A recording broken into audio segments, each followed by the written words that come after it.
Welcome once more, people of Biafra, lovers of freedom. A lot is happening currently in the country that a lot of people are not aware of. So, the members of the Boko Haram terrorist group are now in serious battle with the members of Iswap. They have been buying each other. Of recent, they have been buying each other, and the battle will continue.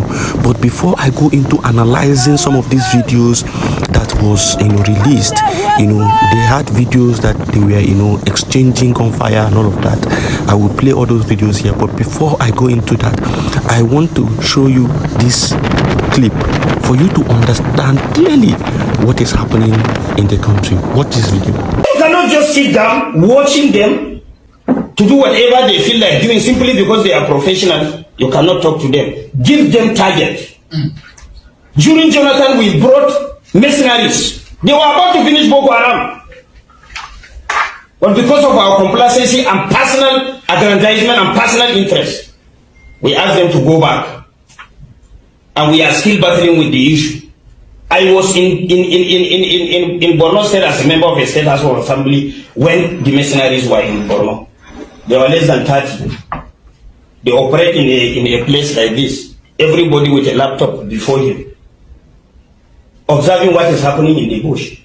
The moment they discover an enclave, they will be able to identify how many weapons do they have, what kind of weapons are they using, how many AK-47 do they have, how many explosives do they have. They will take only 3 or 4 people in a chopper, go and clear everything. They will snap pictures before clearing them and bring back exhibit. We are about to finish it. And because of interest, personal interest, that if we allow mercenaries to finish this thing, we are not going to get anything. How much was the bill given by the mercenaries? Even Russia is employing mercenaries to fight for them, isn't it? Are we stronger than Russia? Is there anything wrong if you can bring somebody that can fight for you? There's nothing wrong in that. So I'm sorry if people are saying that National Assembly is not doing the needful, National Assembly is not providing the enabling laws. We have provided all the enabling laws. The enforcement of such laws is not ours. If government is not ready to implement, there is no way we can compel government. The only thing we can advise government. If government refuses to do it, there is no way you can force them. Because they have the machineries for implementation. You do not have. So you see the problem. During Jonathan's time, there was mercenaries involved to clear these Boko Haram people. But then the Northerners continued to shout that good luck Jonathan wants to wipe them, wants to commit genocide. Initially it was General Ihejirika that was giving that tax to finish these people, and Ihejirika was doing it. They kept complaining that Ihejirika wants to commit genocide against them. They removed Ihejirika. Good luck sacked Ihejirika because of that and said, okay, go and rest. Let's find independent people to do this. Independent people came and they were trying to finish these Boko Haram people, and the Northerners again, those in power, still stopped it, still blocked it, until it resulted to this. Now I want you to see the exchange between these terrorists.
Now, I have a lot to analyze in this particular video you are seeing currently, but before I do that, I want to tell you a little story about what happened. Now, the area in contention between Boko Haram and Iswap was formerly controlled by Iswap, and then Boko Haram came in and took control. But then Iswap wants to now regain control of this particular area. It's an area between Borno and Chad, rich in so many mineral resources and all of that. And so what did they do? They had a plan. Iswap had a plan on how to attack these people, and they had their speedboats, everything ready, and they concluded their plans without knowing that Boko Haram has already gotten intel about all their plans, and Boko Haram stood in different positions waiting for them to come in to launch a heavy surprise attack on them, an ambush on them. So immediately Iswap was coming into the area, Boko Haram quickly from all angles began to release fire on them, and from informations, over 100 of them were killed on that day, and over 7 gunboats were recovered from the Iswap by Boko Haram. And so Boko Haram quickly moved in again to clear the remaining ones that are still on the high sea. But information has it that these people, Iswap, have gotten information of what happened to them, and they are trying to regroup to come back again and continue the battle with Boko Haram members. And so this is the current situation. But then, if you look closely on this video, what I want to show you, if you look closely on this video, you will discover something, that these gunboats that they are carrying is colored with the Nigerian military color. That tells you that these gunboats are Nigerian military gunboats. So what is it doing in their hands? Remember when we continue to tell you that these people are receiving equipment. It's just like Nigerian military will get equipment and then hand it over to these Boko Haram members. When we tell you this, some of you think we are just lying, we are just blabbing, we are just saying things that are not real. If you look closely, you are going to see that everything that they are using here is the Nigerian military equipment. How did they get these things? How did they get it? How did they get it? That drags you back to the video I posted earlier when that man was saying that during Jonathan's time they have almost cleared these people, but people in government who wanted to gain from this stopped it. Stopped all the actions of the independent machineries that was brought in to sweep and clean these Boko Haram members. So I'm asking again, those people who are in government, who are supporting these Boko Haram members, where are they? Where are they? Who are they currently? T.Y. Janjuma told us that a lot, that this army, this military, that they have infiltrated everywhere. So who is in charge? Who is controlling this military? Who is giving them all the Nigerian military hardwares? Who? Most times we tell you that these people submit this military hardware. It just look like they come to ambush, but then nobody will be there. They will just cut away with all the military hardwares. We tell you that this is just a deliberate handover. Some people will not. Some people will not take it serious. But are you seeing things now? Even in their weapons, some of them, you see their weapons, you see the scope, you see the kind of weapons they are carrying. You know that these weapons are not ordinary weapons. Who is giving them this military hardwares? It is the Nigerian government. So these people in the Nigerian government, who are they? Because if you go to sack these people, they can still employ more hands to come and take over this Boko Haram situation. The main thing is to go to the root cause and delete the root cause. Our only hope and our only strategy to peace, complete peace, is division of the country. Complete division of the country, because these terrorists have completely infiltrated the government. So you don't know who is who in the government. All the Muslims, all the Fulanis, all the everybody in government.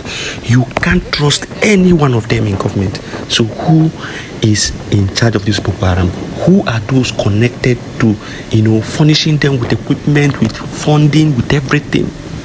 Gumi has run away to Turkey. Many of them are still hiding and still maintaining communication with him.